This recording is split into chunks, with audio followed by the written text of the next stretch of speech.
Question number 1 to ask yourself while you're single. Am I honest? Am I open to seeing myself who I am? Question number 2. Can I accept criticism and admit when I'm wrong? Question number 3. Am I a patient person? Question number 4.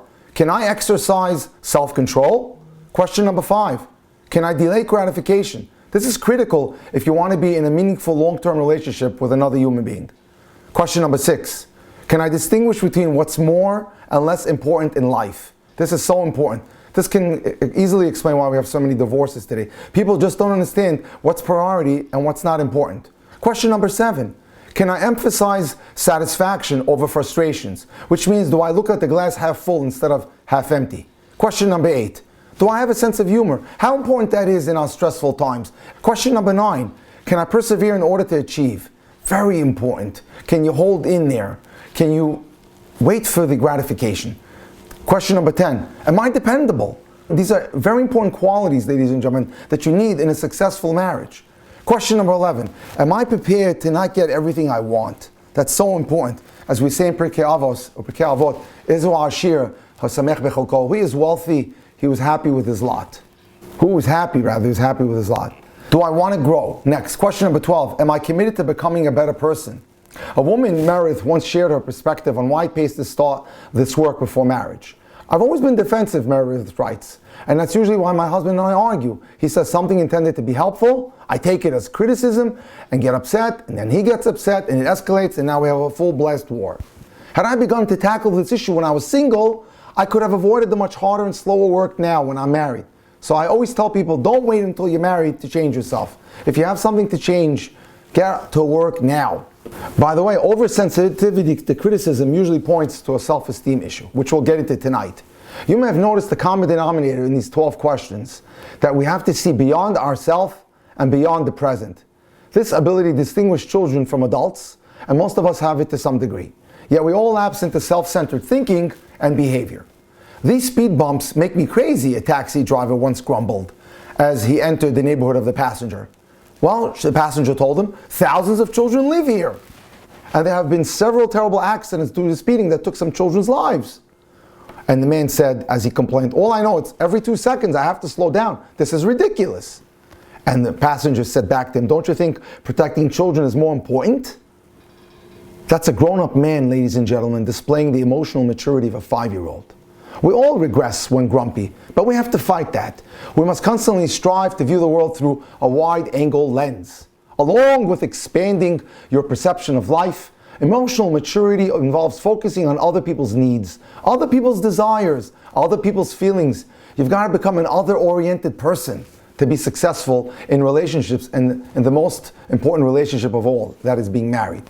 Fortunately, Hashem, or God, created us in such a way that caring about another person feels good. At the same time, if we give just to feel good, we're missing the boat.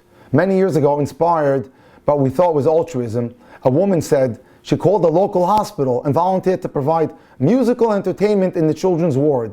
And the woman who answered the phone in the hospital said, that's such a nice offer, but right now we're short-handed and we need different type of help, basic help. Like we could use you to help us wheel the kids around. We could use it to help us dress and feed the kids. And the woman said, I was so disappointed, but I wanted to sing and play guitar for the children. And the woman who was at the hospital, the clerk, gave it to me straight. Are you looking to do what you want? Or are you offering to us help what the children need? Self-absorption is prevalent in our society, to the point where even giving can be tainted by self-centeredness. So we have to be careful.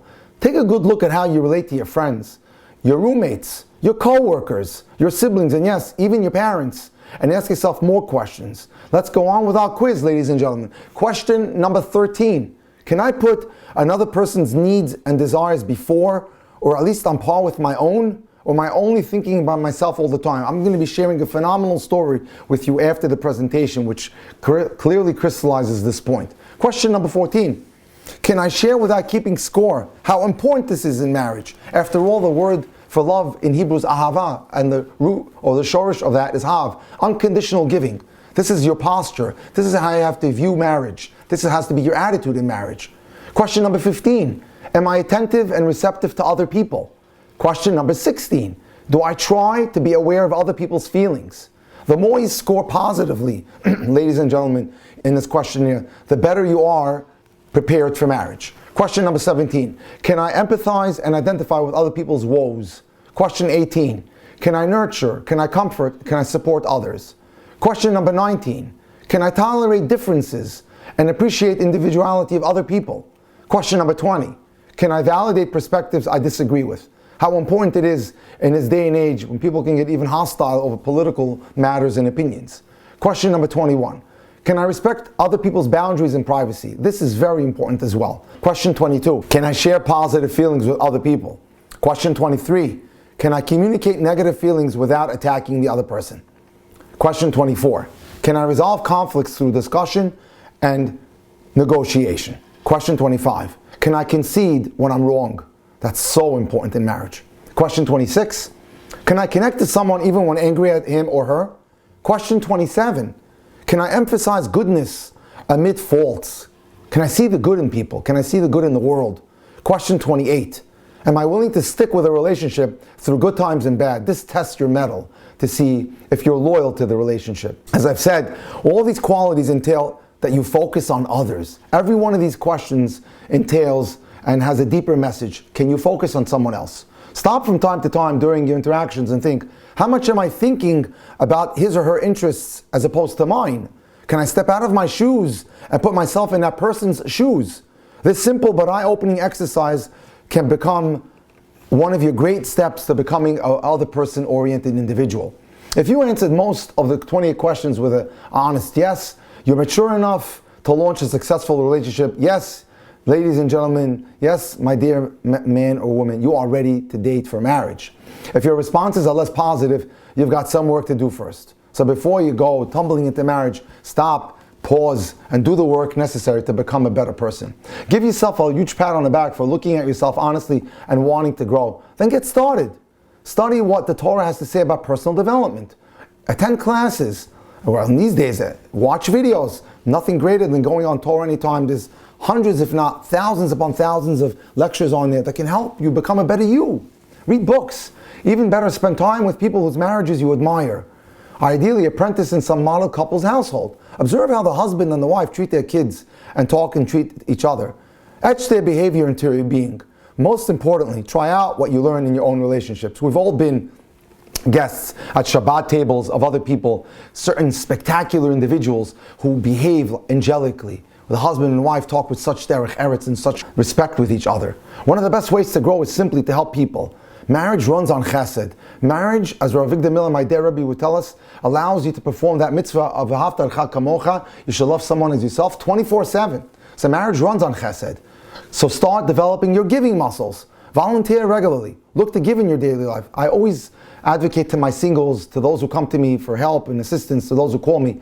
While you're not married, get involved in some sort of chesed organization, or help someone who's in need. Help an orphan, help a widow, give of your time, deliver packages of food for Shabbos, for families, whatever it is. Exercise those giving muscles. Volunteer regularly to really stretch yourself. Agree to do something you really dislike. For example, someone may be sick and is in need of some sleep, so you as a young lady can go and help her, giving her a rest from her chores with her children so she can get some badly needed sleep. As you can see, I'm talking about real work, and it's natural to resist that, especially if you're tired of being single and you chafe to get on with life. A young woman who was far from ready for marriage asked me impatiently, plenty of immature people get married and grow up afterward. Why can't I get married and deal with the growth later? Yes, you can. But do you really want to be an immature spouse to someone you love? Because you're going to get what you are. Like dissolves like. Isn't it better to work on yourself now, become a better person? Because then you'll magnetically attract someone even higher. I always tell people you're like on an elevator while you're single. The higher you go, the higher is the quality of your spouse. Furthermore, you'll likely be drawn to someone no more mature than yourself. And that maturity may be lower than you think. In other words, what you are is what you'll get. So ask yourself, am I prepared to marry someone like me? And am I willing to suffer more marital struggles and possible divorce rather than growing before marriage? So isn't it better, even though it's a little harder, to do the work now while you're single? If you answered no to any of the above, overcome the urge to jump into marriage before you're ready. Picture the kind of person you want to marry and try to become the kind of person he or she will want. You need to reach perfection. We don't even have to come close. But you do want to be able to create a relationship in which you and your partner can continue growing together with as little pain and as much joy as possible. So the more you invest in yourself now, the more the rewards you will reap in your marriage. Reach out today to Dr. Jack and get the help you deserve. Dr. Jack is available on the phone at 305-206-1916, online at www.drjackdating.com, email at drjackcohen18@gmail.com, on YouTube at Dr. Jack Cohen, on Facebook at Jack Cohen, and on Instagram at Rabbi Dr. Cohen. Be sure to check out the one at Dating and Relationship Podcast hosted by Dr. Jack Cohen on Spotify and Apple Music.